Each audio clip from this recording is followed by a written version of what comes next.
Halo Infinite is back? Well, let's talk about it.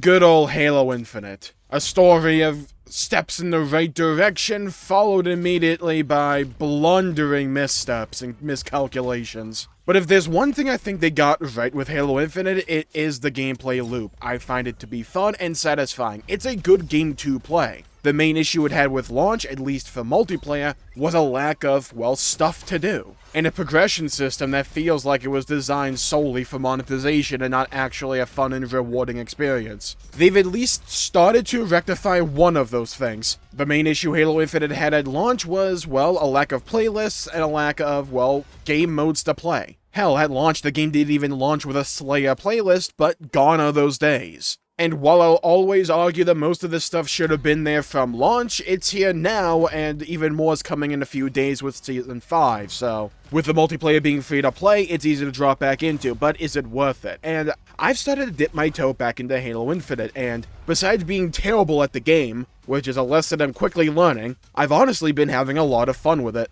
And it honestly feels like the developers are having fun with it as well. I don't know when this whole, shift in design principles really happened for Halo Infinite, but it's clear to me at least that at some point on the back end, there was some kind of event or shift since the entire trajectory of this game has completely pivoted. There's a really, really good number of playlists in this game. And for me, it's not just a number of playlists. It's the variety of playlists. You have your socials, you have your casuals, you have your ranked, you have slayers, you have snipers, you have squad, which is incredible, by the way. It's basically reusing Halo maps of old with vehicles. It's really fun. And we just had the Tenrai event, which was a mode using Forge-made maps that were essentially recreations of old Halo maps done with a Japanese aesthetic design. And on those maps, you would have an energy sword, plasma grenades, 5 grapple shots, and just go at it. And you would have a little mini battle pass to, well, progress as you played the mode. It was fun. And in a microcosm is a good representation of what Halo Infinite has become. They're not afraid to have playlists that are just kind of there for dumb fun. Infection's still there. And you have this one mode, right, which is essentially a hallway. And the idea is there's certain objectives, like capture the flag and stuff like that. But it is one hallway, so you spawn in with random weapons. Do you see where this is going? Because it's a small map, and it's kind of funny. I wouldn't play it all that often, but you don't have to. It's there, so if you want to dip your toe in for a little bit of variety every now and then, you have the option at your disposal. And that is one of the main things I feel that has pivoted with Halo Infinite's design choice recently. And that is the idea of giving players the option. There's a good sense of player agency in this game, at least at this point, when it comes to the playlists. If I don't feel like playing just Slay, I can play a bunch of different objectives, or SWAT, or snipers, or infection, or whatever. And I'm glad they're finally starting to incorporate Forge maps into the base multiplayer as well. And I'd love to see future playlists and modes that further take advantage of the tools on offer with Forge and community creations, because that's just perpetual content that is community driven and that don't require much effort from 343's part to produce more content for the game. And that to me is just big thumbs up all around. And it seems with even Season 5, Season 5 seems to be a massive step in the right direction. And a direction they've already been moving in for a little bit now. I'll leave an image in the description down below. It's just from their Twitter, but it shows the stuff coming in Season 5. They're adding AI into Forge. No, you can program 8 NPCs. And alongside that, you can earn battle XP in custom games. So you are being rewarded for playing the way you want. That's the kind of stuff I wanted to see for Halo Infinite. Because when the power to choose how to play the game is in the player's hands, that is when Halo is at its best. And I think 343 realizes that the future of Halo Infinite, or at least a big part of the future of Halo Infinite, does lie in Forge and custom games, because they are furthering doubling down on this. They're adding more canvases, more objects, just making Forge a more fleshed out experience, because not everyone needs to be able to utilize Forge at a high capacity, but those who can create content that everyone else can play. It's a cyclical, synergistic relationship. They're adding 2 new maps with Forbidden and Prism. I like the look of Prism because there seems to be some environmental play going on there as well. Another aspect of Halo multiplayer that I really did cherish back in the day is the idea of map control. Learning the maps, getting better at them, and being able to utilize your knowledge and experience to reap rewards down the line. Prism seems to be benefiting off of that in spades. There's, at least from the trailer, what we've seen, right, is that these crystals that grow out of the wall, and if you shoot at them, they kind of fire out projectiles that can hit enemies. Now, I don't know if you have to aim at them or if they're homing in, but, like, that's a cool idea. I don't know how it'll, like, pan out for competitive, but for more casual experience, that's a really cool idea. The idea that the map itself can produce obstacles or hazards that can be utilized to affect the map overall. That's a cool idea. And I kind of hope they experiment more with that in the future. They're even adding Firefight with this idea of a Firefight King of the Hill. That just sounds like a cool idea. And especially in Halo Infinite, where I've always said Halo Infinite had the potential to be great, and we're starting to see that form. Because the main reason it has that potential is because the gameplay loop of Halo Infinite is really fun and compelling. It's a good mix between the old and the new. It just needed content and accoutrements surrounding that to really flesh out the experience, which is again what it's been getting and what it seems to be getting even more in spades with Season 5. Firefight King of the Hill, I don't know if it's going to be there at launch. Yeah, it says on the graphic, coming later in Season 5.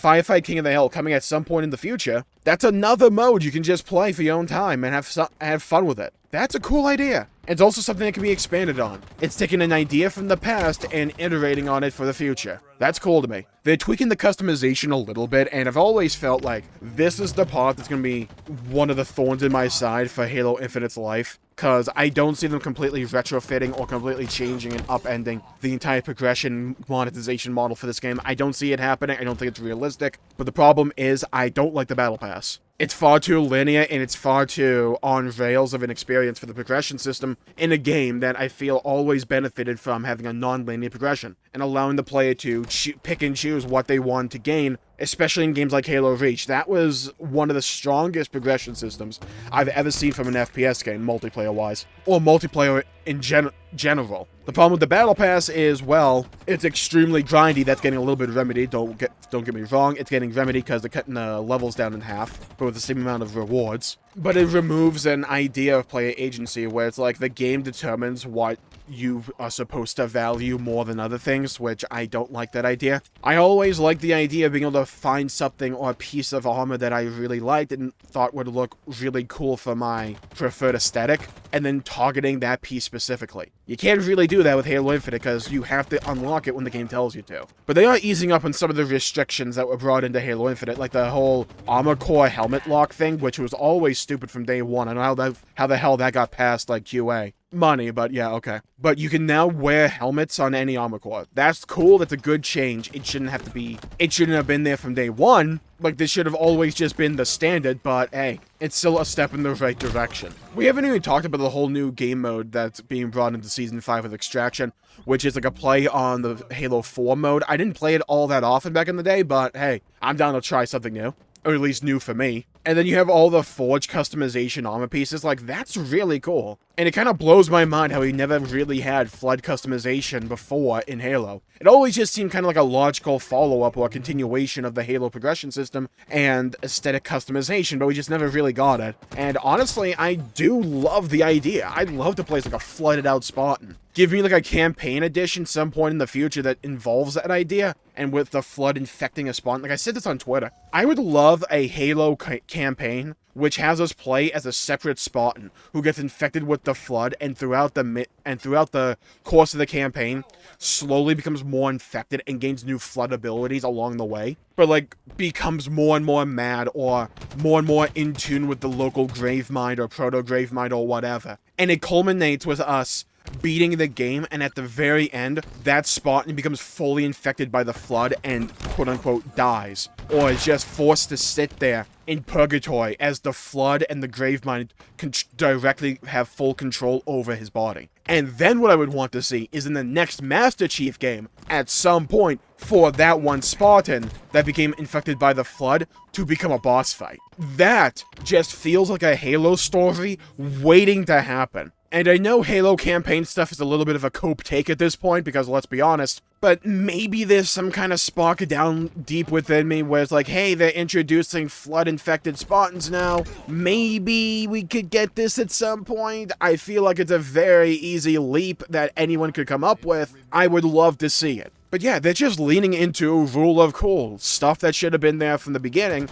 It wasn't there. That deserves to be called out, but it's being added now, and there are steps being taken to move Halo Infinite into the right direction. Halo Infinite will always be a tale of what ifs. What if the game launched in a far better state or launched in this state straight up? But it always had potential for greatness, and you could always tell that there was a great game waiting to be really brought to the surface here. And we're starting to see that happen. We're seeing decision after decision being done for Halo that are pretty much positives across the board. I can't think of a single thing that I look at and I'm like, oh, I wish they didn't do that. At least for Season 5, I can't think of one. Tenrai event was a banger. I'm still not on board with the progression and customization in this game, but it's better. They're fleshing out the experience in Forge, allowing even more of that perpetual evergreen content to be made by the community that can be played in the game in multiplayer. New modes, new maps that look cool. Badass flood customization, new modes. I don't know if I would say Halo Infinite is quote-unquote back,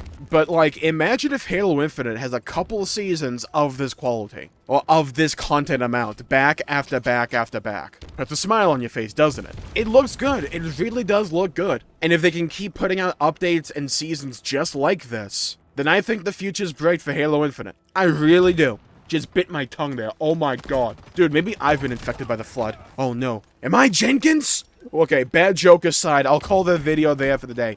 Leave a comment down below with your thoughts on Halo Infinite. When did you start playing the game? And are you planning on picking it back up, or have you already picked it back up? And let me know your thoughts. I'd love to hear your opinions, your perspectives, and your takes. And while you're down there, please leave a like and subscribe. It really helps the channel out and helps support future content, and I greatly appreciate it. Thank you all for tuning in. Stay safe. Have a great day. Hit the bell icon to be notified when I upload and stream in the future, because I'll be covering Season 5 of Halo Infinite on the channel. Bye-bye, everybody. Till we meet again.